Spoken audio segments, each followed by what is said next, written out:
Olá a todos, hoje eu vou falar para vocês sobre a investigação de acidentes dentro do nosso programa Engenharia Clínica em 10 minutos, onde a gente trata do corpo de conhecimentos que os profissionais que são desejáveis, dos profissionais de engenharia clínica, numa perspectiva aqui do Brasil.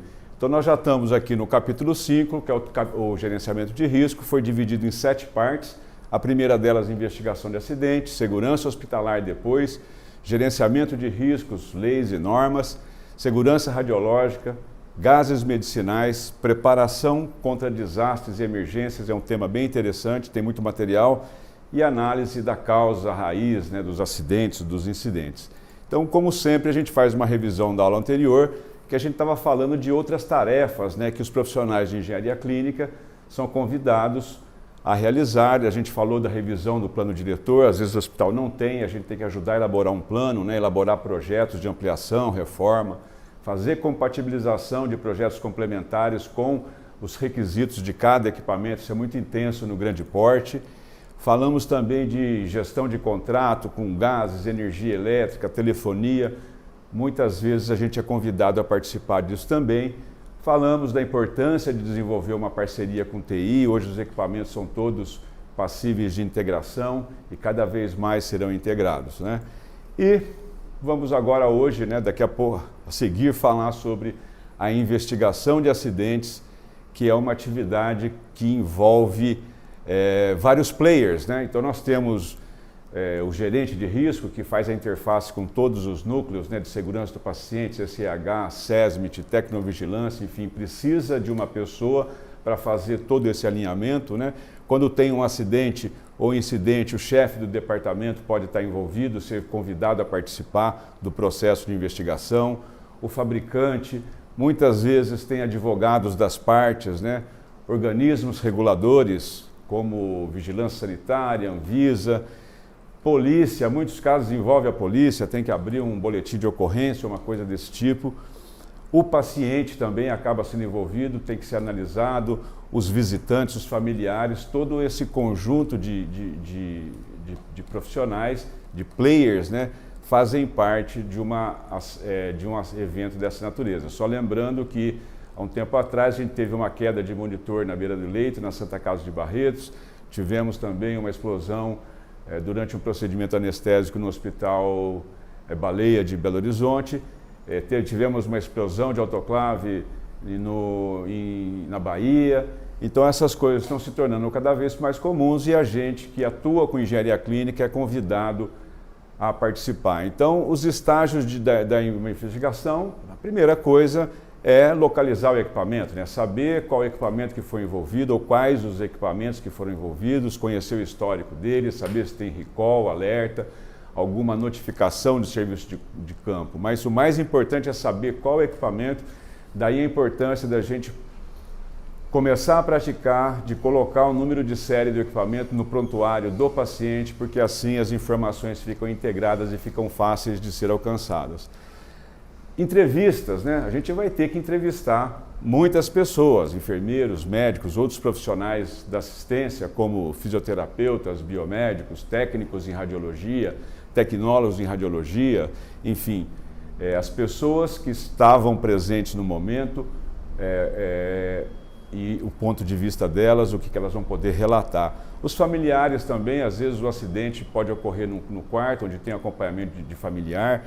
É importante ver, às vezes o paciente relata algum desconforto, alguma coisa, então é importante também considerar o familiar como um elemento que possa ser entrevistado e as informações conhecidas. A ideia é que essas atividades sejam feitas, essas entrevistas sejam feitas em separado e de modo que no final a gente possa amarrar todo esse pensamento que foi relatado pelos profissionais e participantes nessa entrevista, Um outro aspecto importante é testar o equipamento, E além daquele teste de desempenho ou teste de bancada formal, mas partir para os testes operacionais completos, considerando a simulação das circunstâncias, Então, se é um bisturi elétrico, qual a potência de corte, como é que ele estava montado, quem eram os outros equipamentos que estavam montados na sala cirúrgica, como é que eles interagiam entre si, ou seja, simular a circunstância na qual o acidente ocorreu.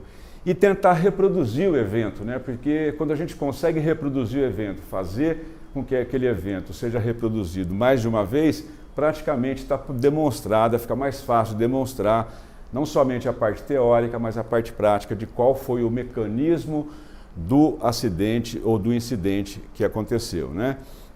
E determinar o papel do equipamento nisso tudo.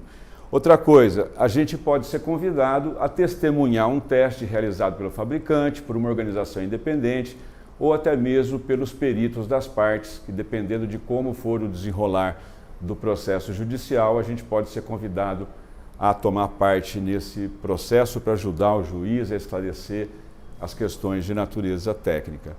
Outro aspecto que é muito importante é o relatório, né? O relatório tem que ter uma introdução, um objetivo geral, um objetivo específico que você pretende atingir com esse relatório especificamente, um desenvolvimento, onde você vai procurar esclarecer o juiz. Às vezes esse desenvolvimento ele é feito com base em quesitos, né, que as partes fazem para o juiz e o juiz encaminha para o perito responder. Quando não é perguntado, o desenvolvimento deve ser feito de forma a levar quem lê e entender cada etapa, como foi o acidente, como que ele ocorreu, em quais circunstâncias. As conclusões, muitas vezes a gente termina com orientações, referências bibliográficas, tabelas, gráficos, fotografias, tudo isso é importante, né? Descrever o dano, o mecanismo de ação, né? As circunstâncias do entorno onde o equipamento envolvido estava, os resultados das entrevistas, não só com relação às pessoas como organizações, como o fabricante, por exemplo, descrição das inspeções, metodologia das inspeções, dos testes que foram realizados, para que se qualquer outra pessoa que realize essa mesma metodologia chegue no mesmo resultado, né?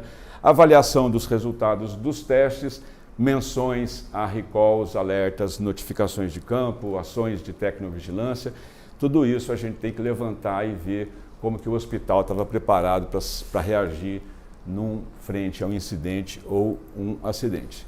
Eu passei um a mais aqui, voltando ainda, o relatório por escrito, né?